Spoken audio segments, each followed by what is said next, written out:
Hello all, welcome to the next module of Nyquist plot. I hope you all have revised the concepts that we have learned in the last two sections, that is critical point, zeros of 1 plus GSHs playing the part of closed loop poles, then contour mapping, and most importantly encirclements and the method to count the encirclements.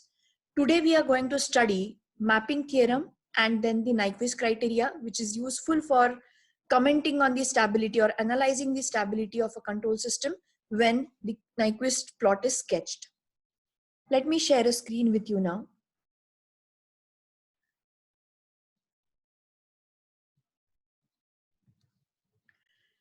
Yeah. So let us start with the mapping theorem, which is also known as principle of argument. Now, as the first part, we will just see the theoretical representation or theoretical statement of mapping theorem, and then part by part we will try to understand it. Before going further, there are certain notations which we have discussed in last sessions also. F of s is analytic function and it is a single valued function. We do need to consider the contours except the singularities. That means at the points where the function becomes non-analytic, that means the value of the function becomes infinite. So we need to exclude those points when we are considering the contours. And f of s is analytic and single valued function. C is the contour in S plane and CF is the contour in F of S plane, which is obtained after the mapping method. We have seen mapping also, excuse me.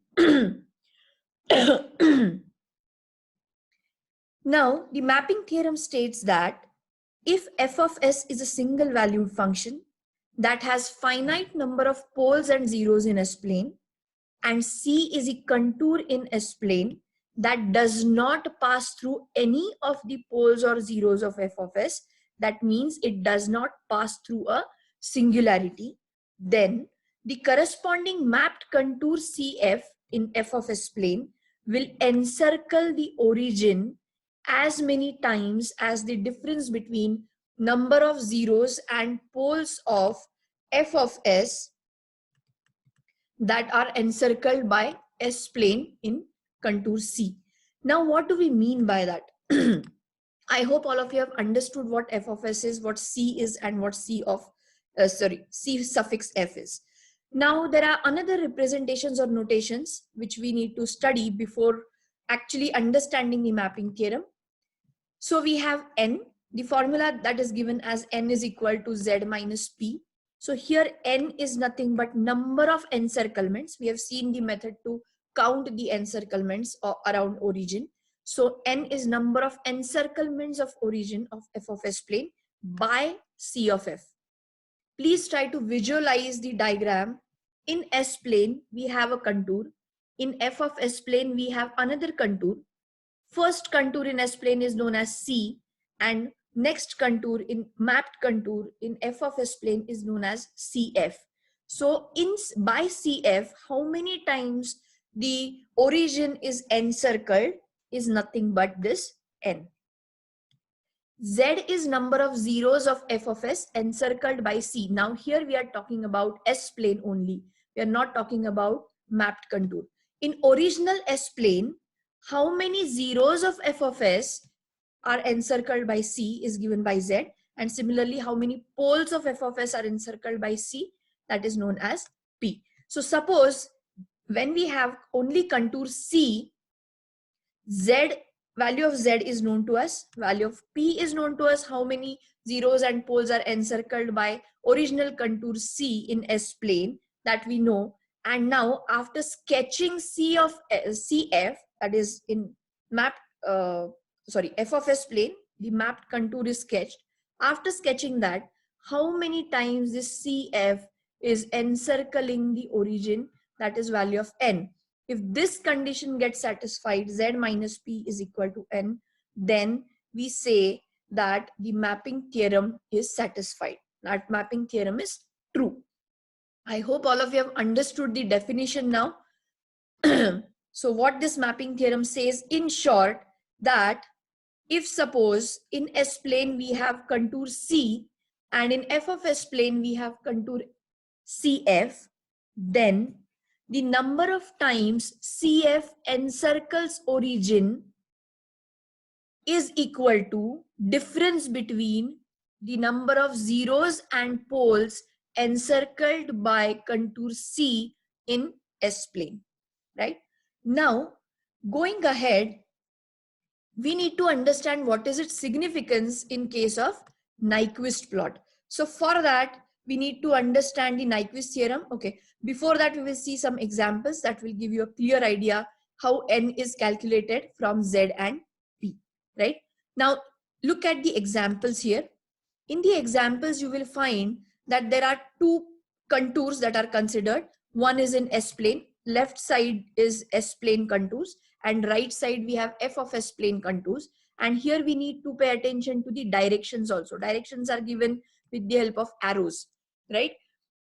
So the first example, C is the contour in S-plane, CF is the contour in f of S-plane, okay? And the CF is used, CF is calculated by using the mapping, that point wise each point is mapped to another point in f of S-plane, and then the contour is formed. So I think that is clear with everyone. We need not discuss that again.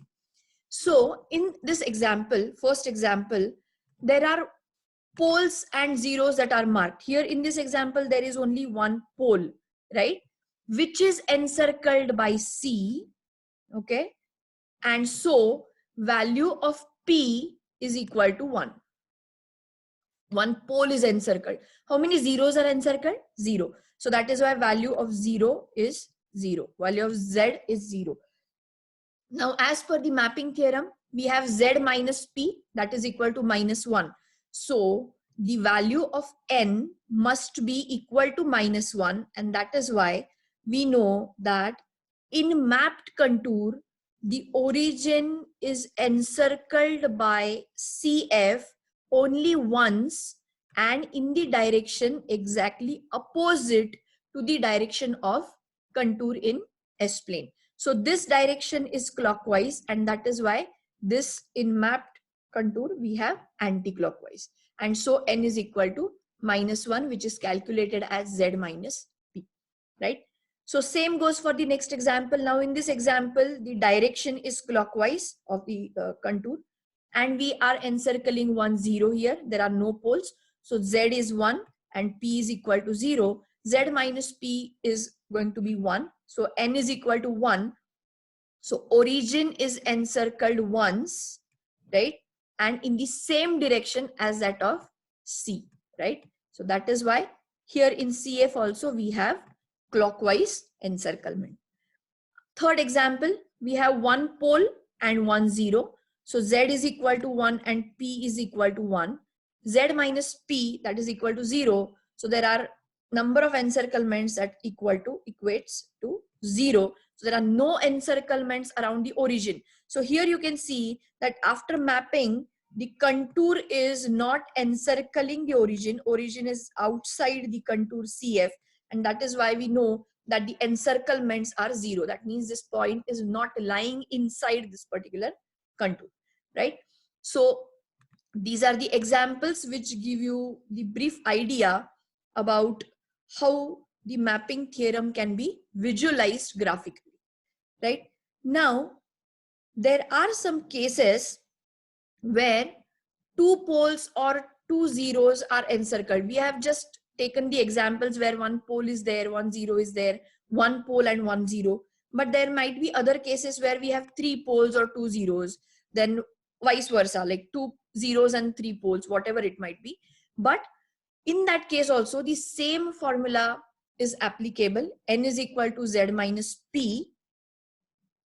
And with the help of the direction in S-plane, we can actually calculate how many times the origin is encircled in by CF rather, in f of S plane. And so we can get the actual encirclements. Now, what is Nyquist stability criteria?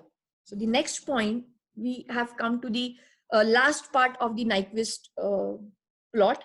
Here we will study what is Nyquist stability criteria, which is derived from the mapping theorem. What mapping theorem said? N is equal to Z minus P. we are going to use this theorem and we will apply it to our understanding of closed loop stability, then open loop stability, and then we will, after sketching the Nyquist plot in the usual manner, we will be able to comment on the stability with the help of mapping theorem, right? Now, let us revisit what we discussed about zeros and poles of 1 plus GSHS. We know that the open loop stability can be commented on or analyzed with the help of open loop transfer function. Similarly, closed loop stability is analyzed with the help of closed loop transfer function from the location of closed loop poles. In the previous session, we have also discussed that zeros of 1 plus GSHS are nothing but closed loop poles of the system, and poles of 1 plus GSHS are nothing but open loop poles of the system, right?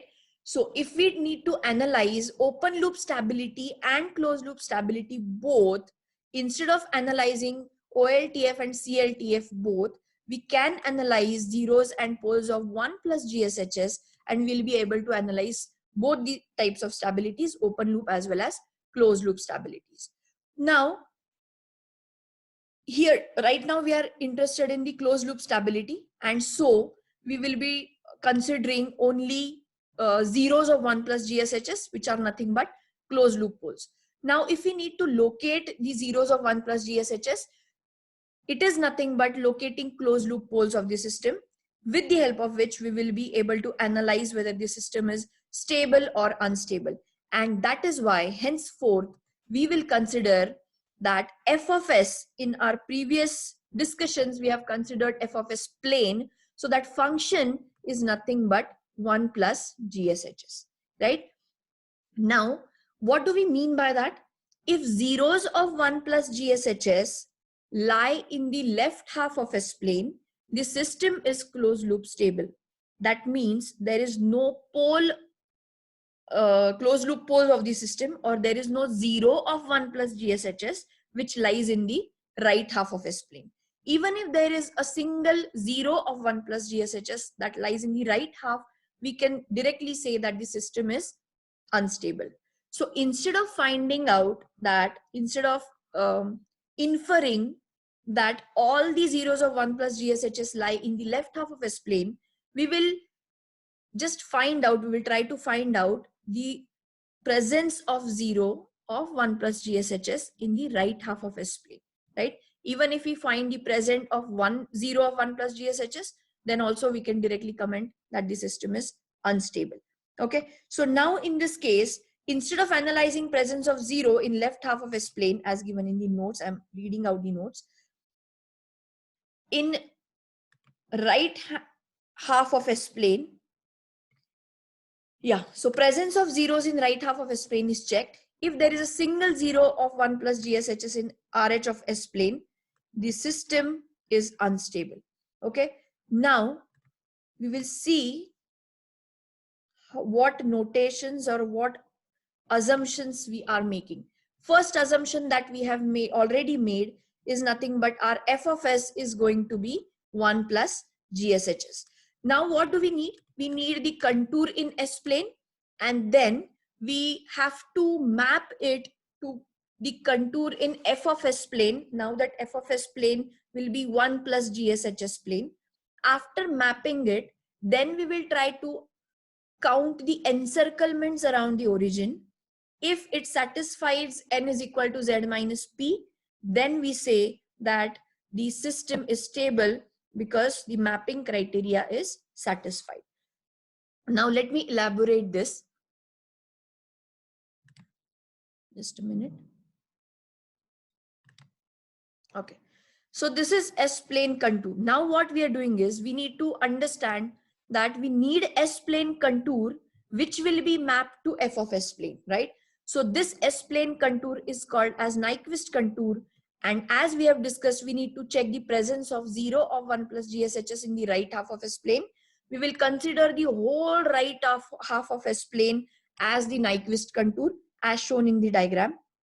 So this right half of S plane is assumed to be a semicircular area with radius r which tends to infinity, and this is r e raised to j theta, where theta is the angle that it forms, right?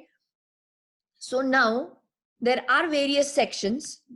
The section which is represented as C1 is from 0 to plus infinity. Then next section C2 is nothing but this plus infinity to minus infinity, but in semicircular form. And third section is from minus infinity to 0, right? So this Nyquist contour or contour in S-plane, which we were denoting as C, that is right half of S-plane. And here the angle theta varies from plus pi by 2 to minus pi by 2.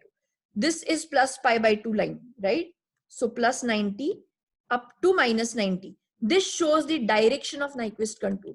The direction starts from plus pi by 2 and then it ends at minus pi by 2, right? So the direction is clockwise.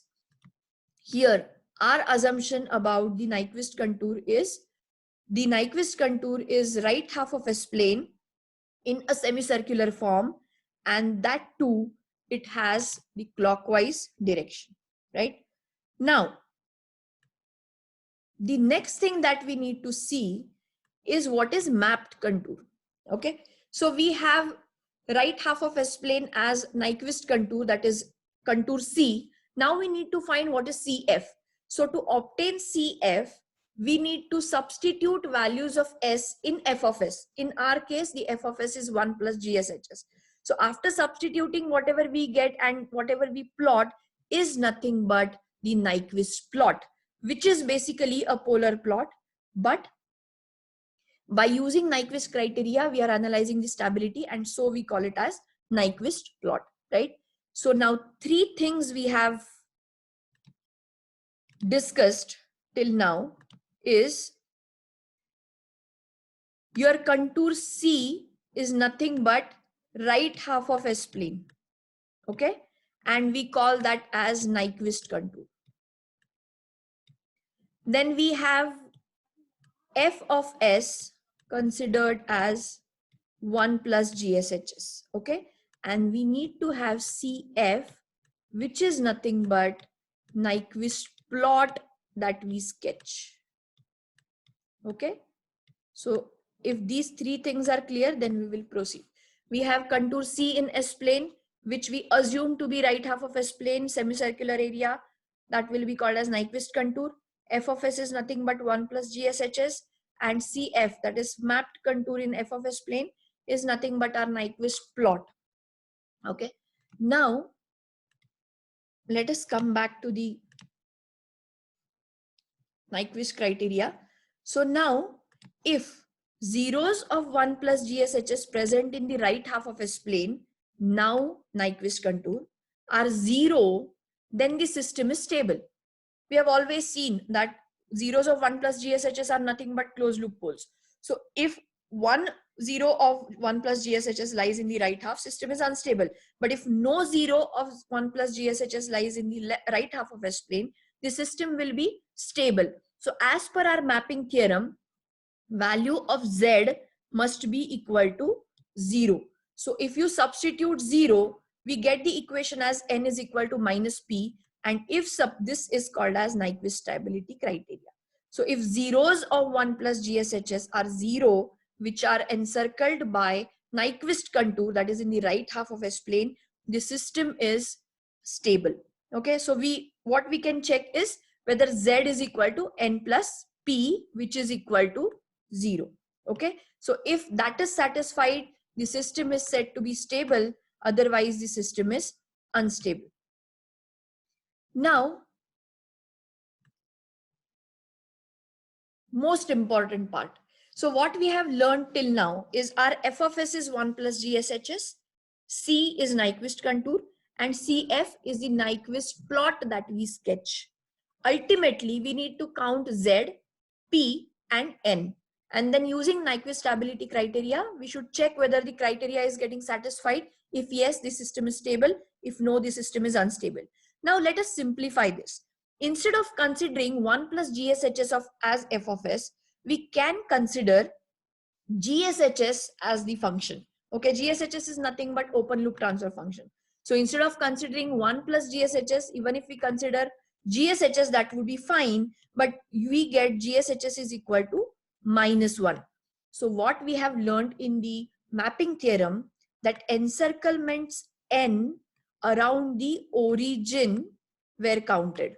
Okay. Now, if you make this adjustment that convert 1 plus GSHS to, 1 plus GSHS to GSHS, the equation will be GSHS is equal to -1, and now encirclements around the critical point, that is -1 plus J0, will be counted. Okay, so instead of origin, we count the encirclements around the critical point. Only that is the change. So if we change f of s, then instead of calculating encirclements of origin, the encirclements about the critical point should be calculated. So here the diagrammatic representation shows that we have a Nyquist contour, the leftmost diagram. We have the Nyquist contour, right half of S plane. Then we have the middle one, middle diagram, shows 1 plus GSHS encirclements after sketching the Nyquist plot. And rightmost diagram is change from 1 plus GSHS to GSHS. Here the encirclements around the critical point are calculated. Okay. So now till now what we have discussed is, now ultimately what we will do is we will take an OLTF, open loop transfer function. From open loop transfer function, we are trying to comment on the closed loop stability of the system. We have seen that closed loop poles of the system are nothing but zeros of 1 plus GSHS. Okay, so we will try to find out presence of 1 plus GSHS 0 in the right half of S plane. If it is present, the system is unstable. If absent, the system is unstable. Instead of considering 1 plus GSHS as the function, we can consider GSHS as the function f of s, and then we can sketch the Nyquist plot. After sketching the Nyquist plot, we need to calculate encirclements around the critical point, that is equal to n, and then we have to see whether it satisfies the Nyquist criteria as n is equal to minus p. Now please understand, value of z and value of p are known to us when the transfer function is given to us. So when open loop transfer function GSHS is provided to us, then and there only we can calculate, we can see, we can obtain how many zeros and poles are there in the right half of S plane. Okay, and then those value encircled by the Nyquist contour, that means in the right half of S plane.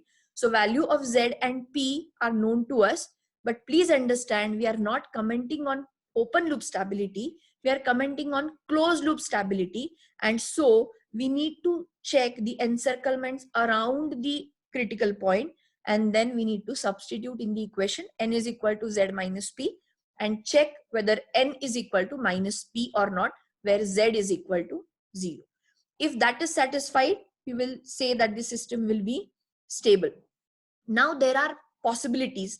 When we consider the contour, Nyquist contour, there are possibilities that there are some poles on the imaginary axis. For example, pole is at the origin. Okay, and we know that the contour must not pass through a singularity. A singularity is nothing but a pole, because at that point the value of function will be infinity. So we need to skip those singularities. The contour cannot pass through it. So we will assume, now in this example there are 3 poles which are on the imaginary axis. So you need to jump like this, skipping those poles. Okay, and that shape of the jumper is also semicircular, but that semicircle is with very small radius.